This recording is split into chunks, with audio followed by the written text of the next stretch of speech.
Hello there guys, it's me Unstable Voltage. Welcome back to Feed the Beast Infinity. It's been a little bit of a busy day. In fact, this video nearly didn't even get recorded because I was doing my sort of prep for the episode, which is something I haven't done for a while. I've just sort of gone into it, but I thought, no, I'll do a little bit of prep, make sure everything is ready and working the way I want it to be. And we had a momentary power cut. You know, it was only a second or two, but it was enough to completely restart my computer, which was a real pain because I had to wait for that to restart and Minecraft to load. And I lost some progress and everything, which, you know, okay, first world problems, but it is still very, very annoying. So what have I done and what are we working towards? Well, what we're working towards is applied energistics, which is why we built the big reactor in the last video. So one thing that I have gone and done, I have gone and taken some of our nether quartz, because I didn't have much. I think we only had 13 pieces. I ground it down, mixed it with sand to make nether quartz seeds, and I've thrown that in the water. We are going to have to go and get some more nether quartz, but obviously there are a fair few bits and pieces that we're going to need in order to properly do applied energistics.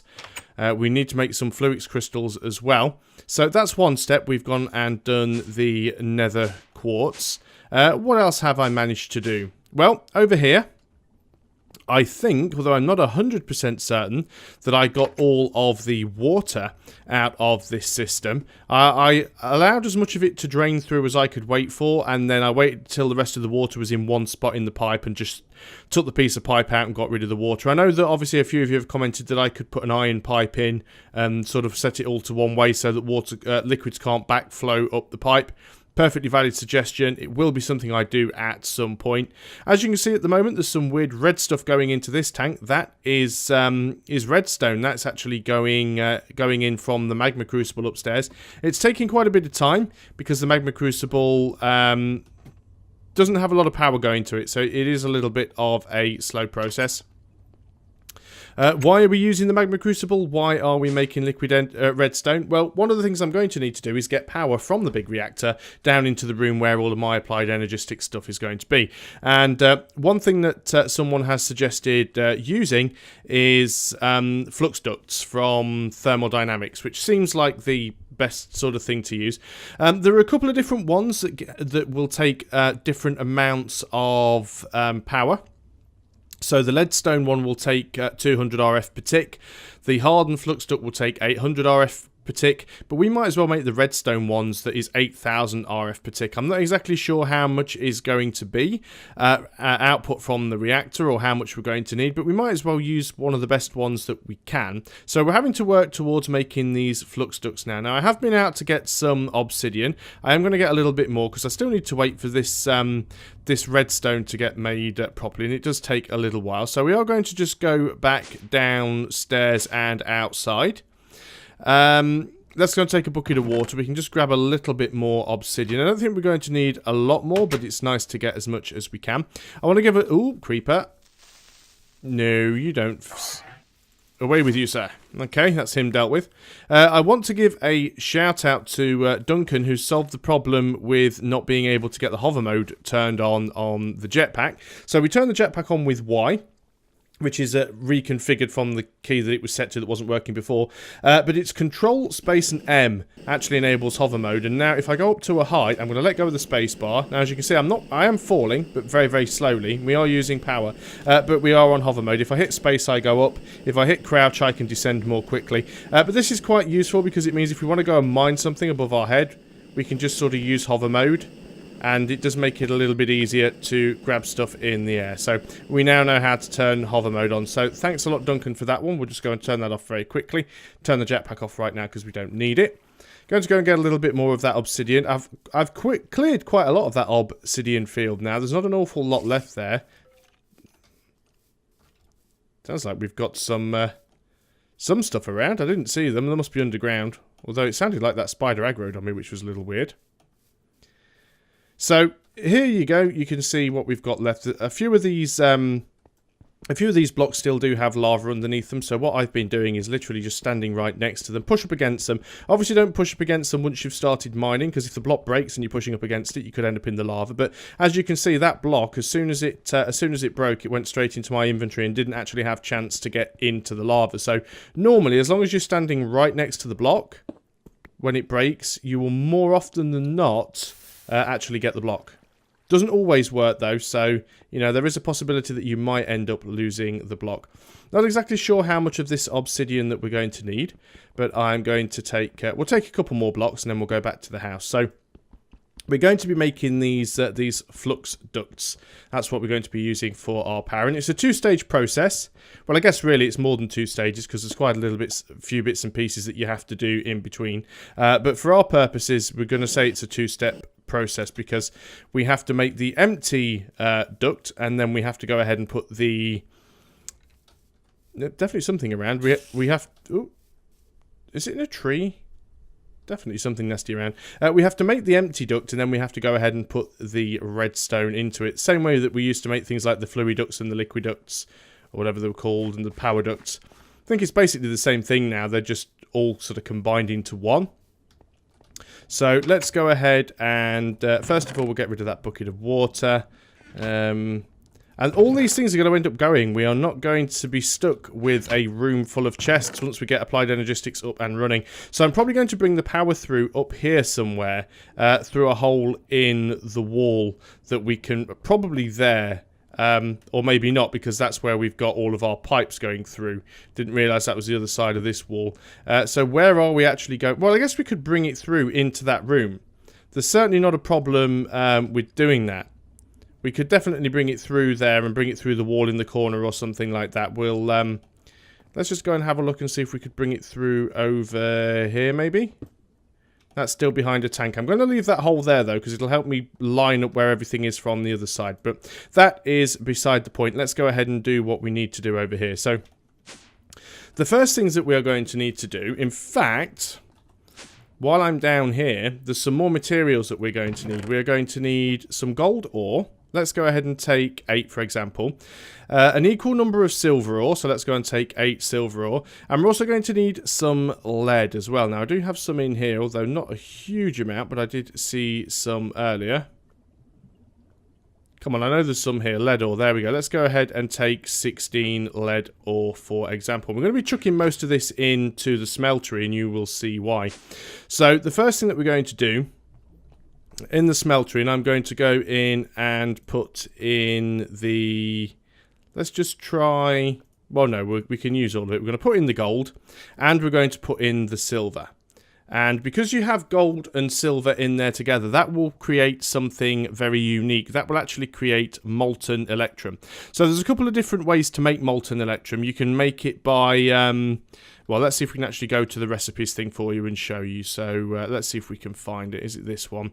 Electrum ingots. So that's what ultimately we need to make, is electrum ingots. Now you can make electrum ingots by smelting electrum blend, or putting it in a redstone furnace, or an induction smelter, or an alloy. Well, you can do it directly in an alloy smelter. So you can smelt gold and silver together in an alloy smelter, which will give you electrum ingots, or you can make electrum blend. An electrum blend is made by mixing together gold dust and silver dust. So we could have literally just put gold dust and silver dust together to make electrum blend, or we could just put do what we are doing now, which is putting both gold and silver in the smeltery, and as you can see, that now gives us molten electrum. So we can go ahead right now and we can just go and pour those into blocks, because then we can turn those into ingots. So that's one of the first things that we are going to need. So we'll start emptying that out. And another thing that we're going to need is molten lead. There's a little bit of molten lead in there. I'm just going to go ahead and put in some more. We've got 18 more ingots of the electrum, so let's go ahead and take all of those out. It's not a very exciting texture on here. It's probably missing a texture from the Sphax pack, but I guess it does the job. But we'll get all of the electrum that we can. And then I'll show you why we're smelting lead and why we are collecting obsidian, because that's another part of the process. So let's go ahead and grab the electrum. So there we go. We now have ourselves 36 electrum bars. And what we're going to do, if we have a look and just make sure that we have our lead at the bottom, because that's what we want. We've got 34 lead. Now what we want to do here, there's an ingredient that we need, and that is going to be this hardened glass. There's a couple of different versions you can use: hardened glass, hardened aluminium glass, fused quartz. We're just going to go for the hardened glass. And you can do that with the induction smelter with obsidian powder and lead ingots, but we're going to do it with a casting basin using molten lead and a block of obsidian. So basically what you have to do is go over to the casting basin, put a block of obsidian in the casting basin, and then pour the molten lead onto the block of obsidian. And if that works, I say with all fingers crossed, we get ourselves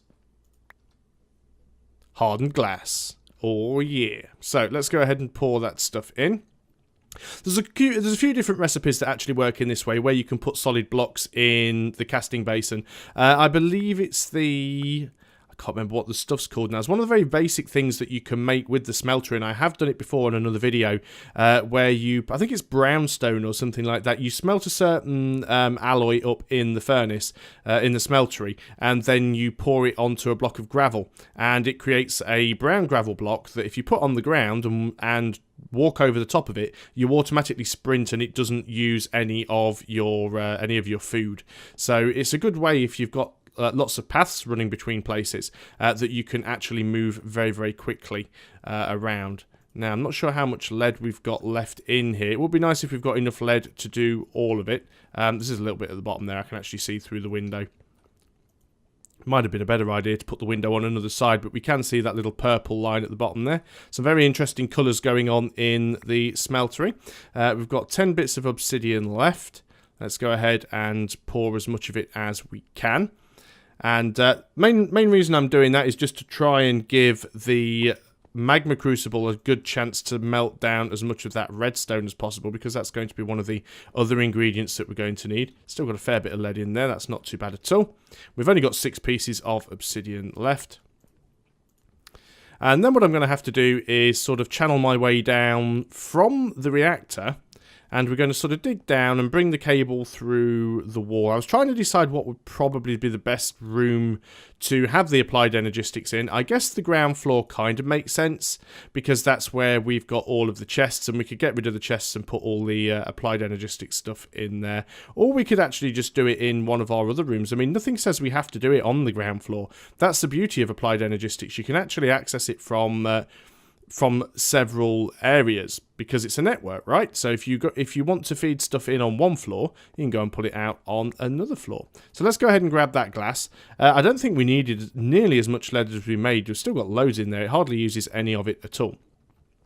So with that in mind, let's go up to the next floor, and I'm going to change my mind about where I bring this through, and I'm going to go and fill that hole in there. And we'll actually bring it through in one of the upper floors that isn't being used, and it'll mean we've got less space to, less room to have to dig, and it will mean that we won't quite need as many flux ducts.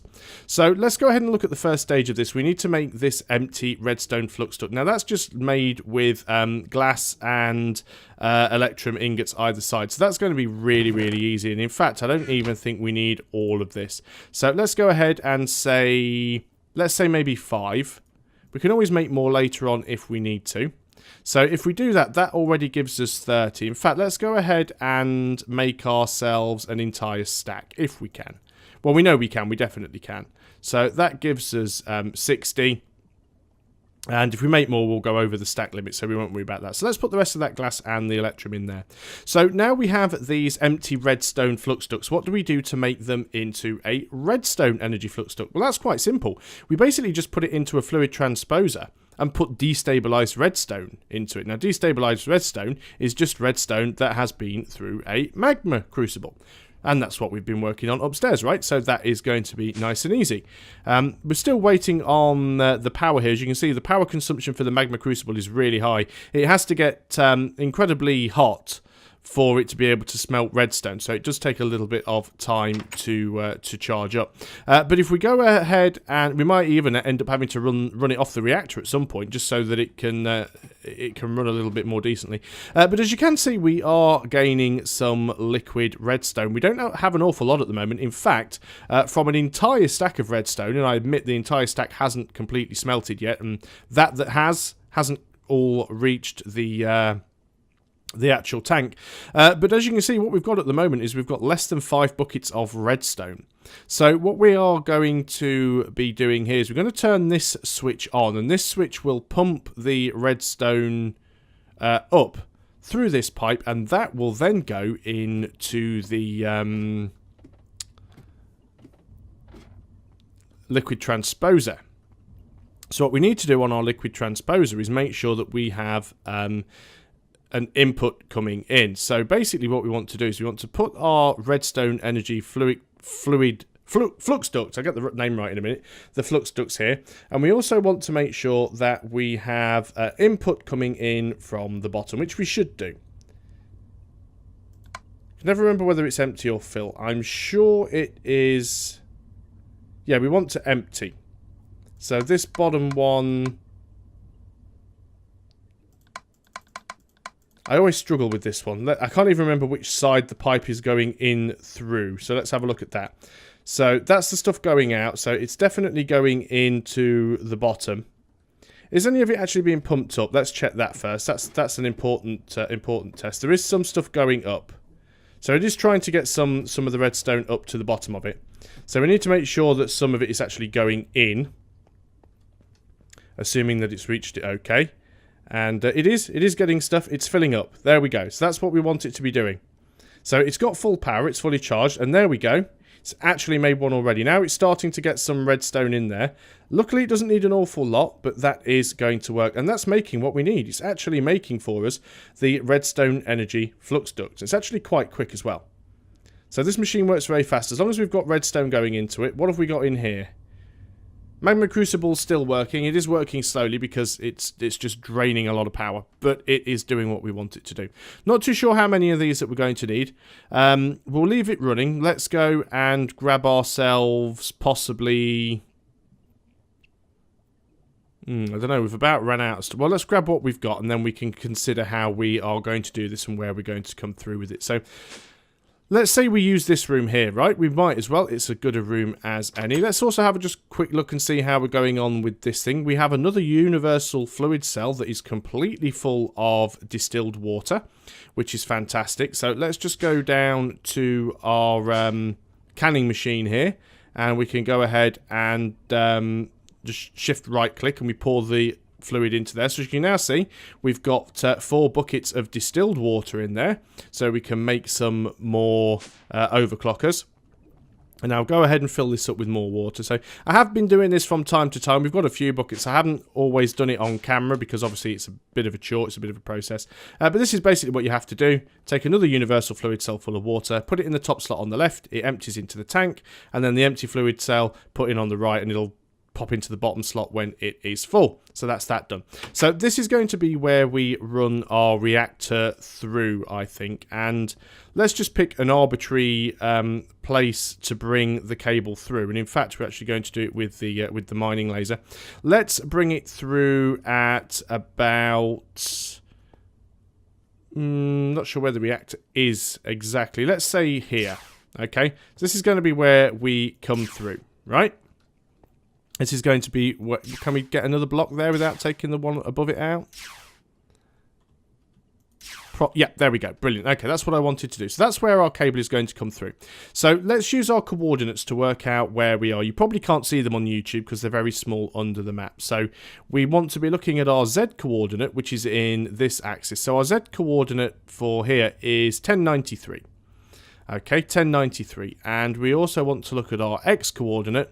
Our X coordinate wants to be about 418 to 420.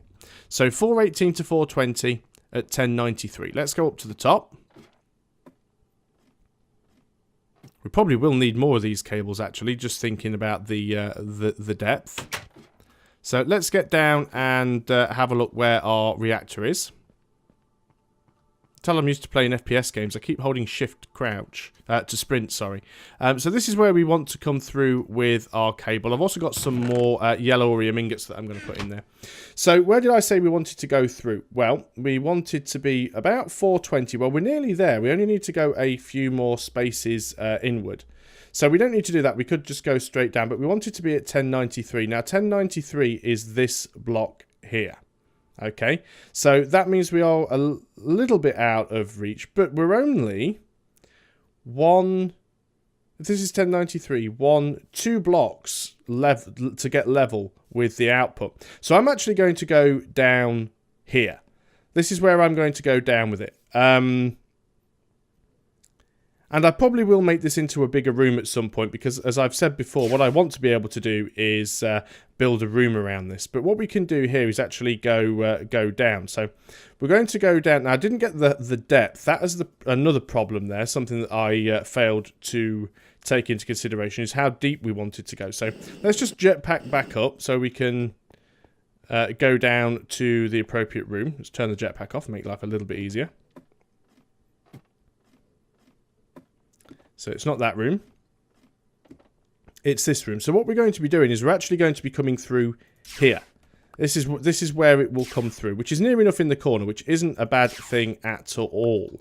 So we can handle that quite nicely. Fortunately, I can't get that stone out of there. We can go ahead and fill in these blocks here.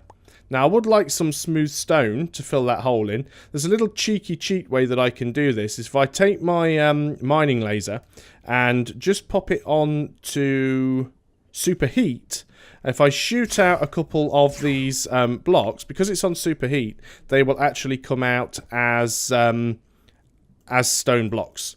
So that I can use a stone block there and use a stone block there. Okay, brilliant. We're sorted. We've still got that block in there. It's a little bit of a pain. Let's go and make sure that we don't still have this thing on superheat. It wants to be back in low focus mode. And we need to take our altitude, of course, our y-axis, which is 82. So we want to go down to 82. I mean, we could use it, do it using landmarks. I suppose that would work. But this way seems to make the most sense. So we want to go down to 82 with that. So let's get out of here. We'll just hit Y because then we can use the jetpack. Make life a little bit easier. So turn the jetpack off. And we are going to literally go down here until we reach level 82. And we've actually found some stuff in here. So if we can do a little bit of mining while we're in here, there's no reason not to. Especially when it's mining that gives us XP. It does leave a bit of a hole, but that is fine. Let's line ourselves up again with the hole above us. And we are going this way, down. So we want to get to 82. Now there we go. We're standing on 82. And if I can make one more hole. There we go. Should be able to see straight through now. Let's go ahead and take our fluid ducts. Now, we can just sort of nerd pole our way back up. That's not a problem. So we've got this little bit of a room here. Stuff could spawn in there. I am very aware of that. In fact, we do have some spare blocks. So let's just go ahead and let me just break that fluid duct. We'll just, or duct, whatever it is. And we can just go and block those off. We've got a couple of blocks we can use. There we go. And that's that sorted. So nothing nasty is going to be able to spawn down there. There we go. Well, that certainly connects up, so that's fine. That's the first part done. And we'll just put the jetpack back on. And we will descend back down the ladder. I will make this into an easier way to get up and down. This was just a sort of a temporary solution. There we go. We've closed the hatch. Stop anything nasty getting in. And hopefully... For some reason, we can't actually see the thing. 1095 at 82. Is that an 8 or is it a 9? We should be able to see it.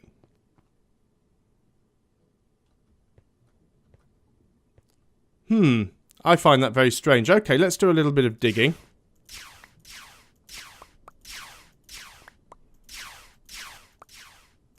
See if we can find where we came through.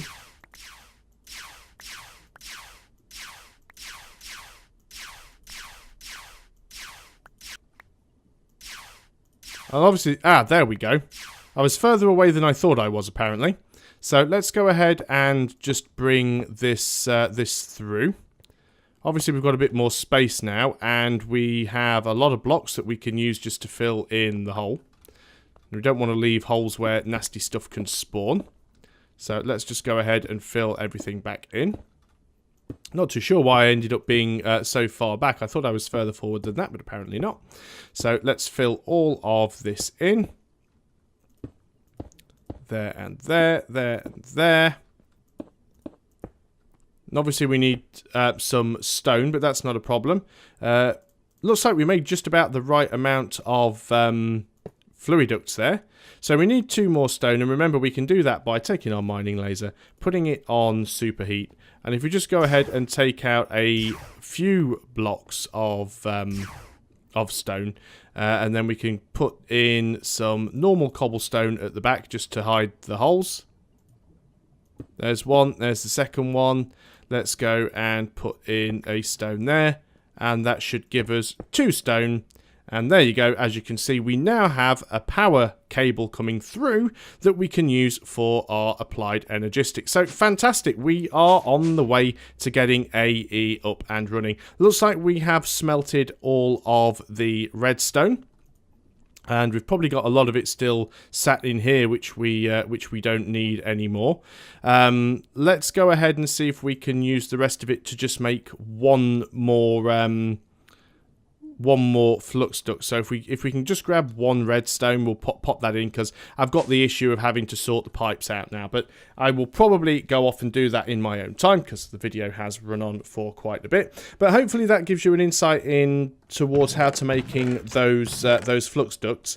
And definitely what I'm going to be doing over the course of the next few videos, hopefully, is getting some more nether quartz. I really don't want to have to go into the nether, but looks like I will have to. But we really need to get all of our systems up and running. So that's what we're going to do. So thanks a lot for watching, guys. I hope you are still enjoying Feed the Beast Infinity, and I will see you next time. So until then, goodbye for now.